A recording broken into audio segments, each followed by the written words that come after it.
If you look at the current situation between Washington and Ottawa, calling it diplomacy would be a generous understatement. This isn't negotiations. This isn't backroom deals or quiet compromise. This looks more like a breakup. A messy, expensive, potentially catastrophic breakup. For 70 years, the border between the United States and Canada was the longest undefended border in the world. 70 years where commerce flowed freely, where trucks and trains crossed without fear, where economies thrived not despite each other but because of each other. It was a backbone of global trade. A silent reassurance that no matter how chaotic the world became, this line, this invisible thread of trust and coordination, could be counted on. Until today. Until just a few hours ago, when the unthinkable happened, the cameras were already set up in the Rose Garden. Podiums lined up, pens polished and waiting. Donald Trump was ready to take the stage, to declare victory in a way only he could. Victory not just in a trade deal, but over a country he thought he had cornered. He was ready to tell the world that Canada had bent the knee, that the negotiation was over, and he had won. But one podium remained eerily empty. Mark Carney, Canada's central figure in this drama, did not appear. He did not sign the papers. He did not offer a counterproposal. Instead, Carney got on a plane, flew back to Ottawa, and released a statement that, depending on your position, could change the price of the car in your driveway, the cost of the groceries in your fridge, and potentially the stability of your paycheck. Trump tried to corner Canada. He thought he had leverage. He thought the game was entirely in his control. Carney didn't flinch. And now, the ripple effects are spreading faster than anyone in the White House can stop. To fully understand what just happened, you need to appreciate the scale. This wasn't some minor skirmish over dairy quotas or lumber tariffs. This was the mandatory 6-year review of the USMCA, the massive trade deal that replaced NAFTA. It is a $700 billion framework that keeps auto factories humming in Michigan and Ontario, energy flowing to New York, and grocery shelves stocked in California. Economists worldwide assumed this review would be a formality. They predicted the economies were too interdependent to unravel. They assumed Trump would make noise, but eventually, he would sign. They were spectacularly wrong. According to leaks from the negotiation team, Trump entered the final meeting with a radical new demand. He wasn't just asking for tweaks. He was asking for a sunset clause that would allow the United States to unilaterally cancel the deal every single year. Imagine that. Every January, Canada would wake up to a threat, comply, or risk a 25% universal tariff on every product crossing the border. Trump's vision was clear. Hold Canada at gunpoint, reduce a long-time partner into a vassal state, turn decades of cooperation into a yearly gamble. Carney was presented with an ultimatum. Sign by noon or face crippling tariffs starting Monday. Trump treats countries like contractors he can bully, alliances like real estate transactions where someone wins and someone loses. But Carney is not a contractor, he is a central banker, he is a strategist, and he understands something Trump doesn't. You cannot bully the entity that supplies your energy and builds your military hardware. Carney's response was neither a tweet nor a public outburst. It was silence. Calm, calculated, resolute silence. He packed his delegation and left the White House. By 10 p.m., his office issued a brief, understated notification to the U.S. State Department. Canada was formally withdrawing from the review process. The deal was not renewed. The framework that held North America together for decades was, quite literally, collapsing in real time. The shock you're seeing in the media? That is the sound of Washington realizing that they pushed too hard, and the ally they most needed simply walked away. This isn't politics as usual. This isn't a minor squabble. This is a rupture. The evidence is stark.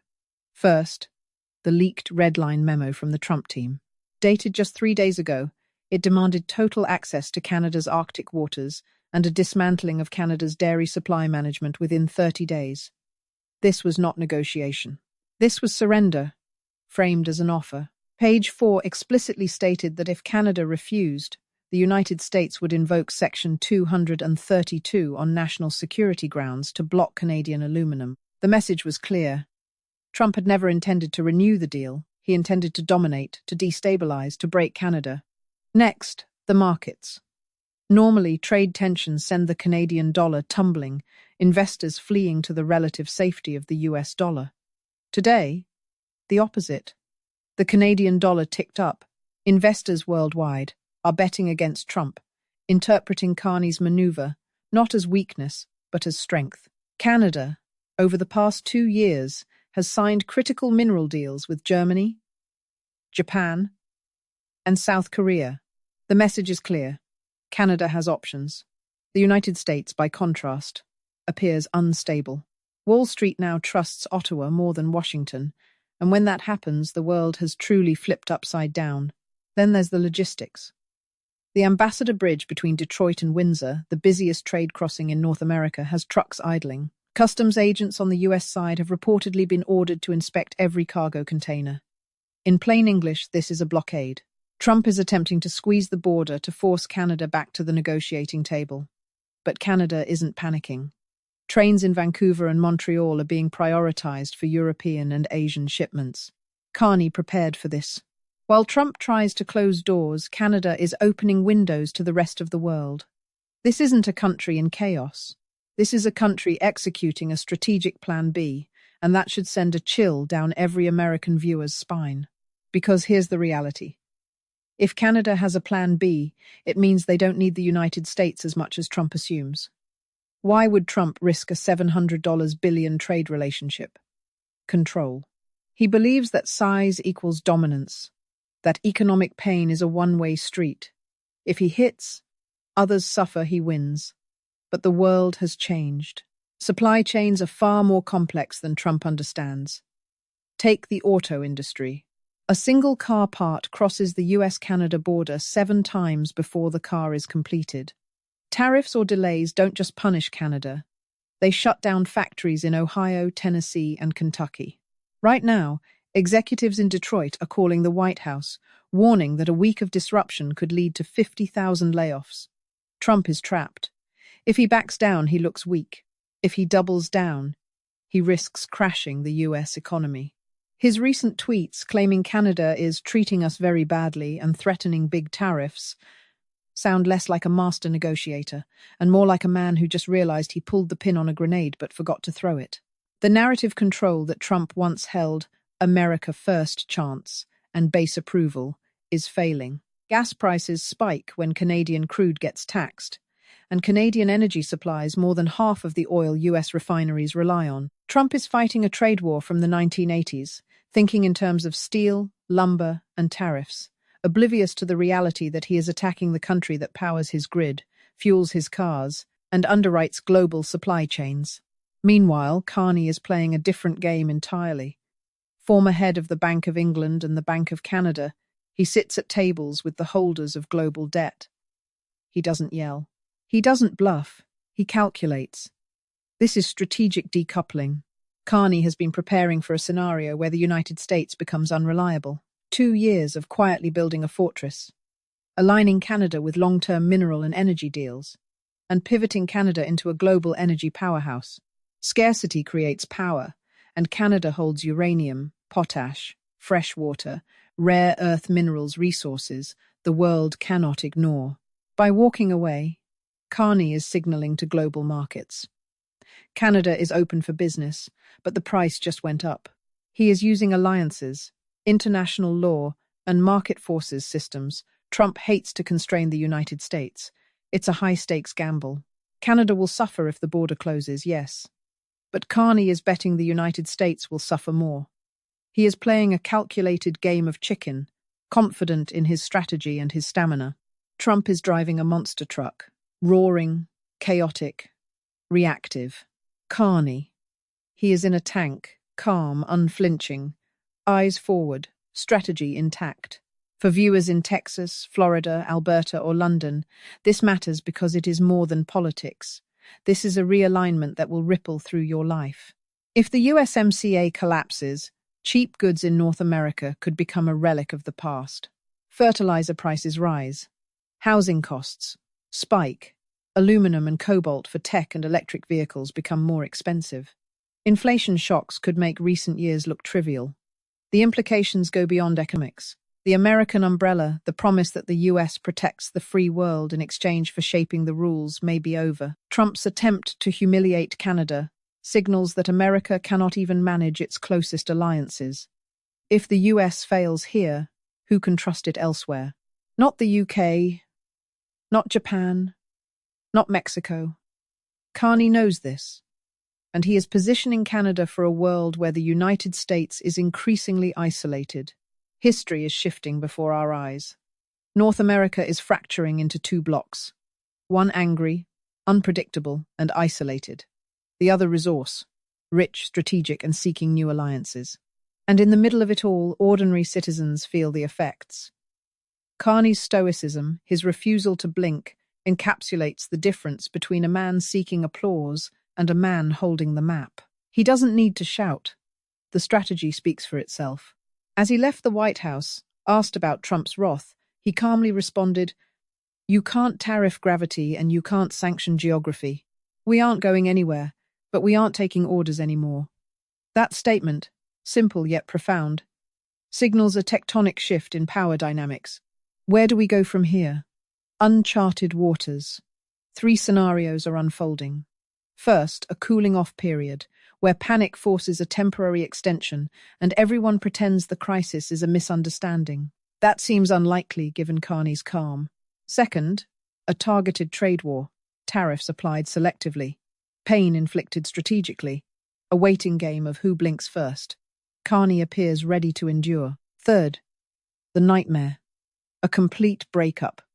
National emergencies declared, assets frozen, energy flows restricted, the USMCA dissolved, and North America split into 2 rival economic zones. This is closer than anyone wants to admit. Leaders typically de-escalate with the red phone, but Trump doesn't do calm. Carney, however, is done waiting for Trump to act responsibly. We are witnessing a poker game with the highest stakes imaginable. Trump bluffed. Carney called it. The cards are on the table, and the consequences will ripple across decades. The questions are stark. Is Carney protecting Canada or gambling with a superpower? Will Trump ever recognize that brute force and bullying no longer work in a globalized, interdependent world? Or will he escalate, risking economic chaos, trade collapses, and international instability just because the deal didn't go his way? The answers will unfold in real time, and the stakes couldn't be higher. The next few days will be critical. Markets will react. Factories will idle. Consumers will feel the squeeze in ways they haven't before. But here's the thing. Canada isn't reacting out of fear. They're moving strategically, like a chess master who knows the board better than his opponent. Every shipment rerouted, every contract signed with Japan, the EU, or South Korea, every energy deal finalized, it's all a message. The message is simple. Canada has options. Canada has leverage. Canada can survive and maybe even thrive without the United States playing nice. Meanwhile, Trump's moves are reactive, chaotic, and increasingly dangerous. He's treating the largest bilateral trade relationship in the world like a personal vendetta. The irony is thick. For decades, US presidents treated Canada as a reliable partner, a linchpin in global stability, a neighbor whose cooperation was assumed. Trump doesn't assume. He attacks. He threatens. He blusters. And now, the consequences are tangible. Trucks halted at borders, factories potentially shutting down, inflation creeping into every corner of daily life, gas prices inching higher as energy uncertainty spreads. The kind of economic disruption that usually takes months to manifest could now happen in weeks, maybe days. And all of it because one man underestimated the other. Carney, by contrast, is playing the long game. He isn't interested in applause. He isn't interested in tweets or headlines. He's building resilience, strategic alliances, energy independence, access to critical minerals, market diversification. Every move is a calculated step to ensure Canada's survival and power in a shifting global order. While Trump obsesses over immediate wins, Carney is building a legacy of security, influence, and foresight. He's ensuring that Canada doesn't just survive a dispute with the United States, it thrives in spite of it. We are witnessing a fundamental shift. North America is no longer a single economic bloc where the US dictates the rules and Canada complies. That illusion is shattered. The US may still be larger, louder, and more aggressive, but size and aggression alone no longer guarantee control. Canada's strategic moves, its calm and calculated defiance, are a warning. Brute force and threats cannot bend nations that have diversified, planned ahead, and hold critical resources. The balance of power is shifting, subtly but unmistakably, and Americans will feel it in every product they buy, every gallon of gas they pump, and every factory job that hangs in the balance. History is being written not in speeches or press releases, but in quiet, deliberate moves. Trade deals with distant partners, rerouting supply chains, energy contracts, and market signaling. Trump's aggressive posture, meant to intimidate, is being met with composure and strategy. Carney is demonstrating that patience, preparation, and alliances can counter threats, even from the most unpredictable superpower. The lesson is clear. The rules of global power have evolved. America cannot assume that threats alone will produce compliance. And if the United States doesn't adjust its strategy, it risks being outmaneuvered in ways it hasn't experienced before. This is more than a trade dispute. It's a test of strategy, foresight, and adaptability. It's a real-world lesson in economic interdependence and global leverage. And it's a wake-up call to anyone who assumes that intimidation still works in a world where information, resources, and alliances are more fluid than ever. As we watch the next hours and days unfold, keep one thing in mind. The ripple effects will extend far beyond Washington and Ottawa. They will touch your grocery store, your gas pump, your job, and your future. And yet, amid this tension and uncertainty, there is a strange clarity. Carney isn't playing to headlines. He isn't playing for applause. He is playing for the long-term survival and prosperity of his country. Trump, for all his energy and bluster, is reacting, improvising, and risking systemic disruption. The contrast is stark and instructive. One man understands the architecture of modern global power. The other assumes that threats and size are sufficient. The stakes could not be higher. As analysts scramble to predict outcomes, remember that this isn't just about politics. It's about leverage, resources, and foresight.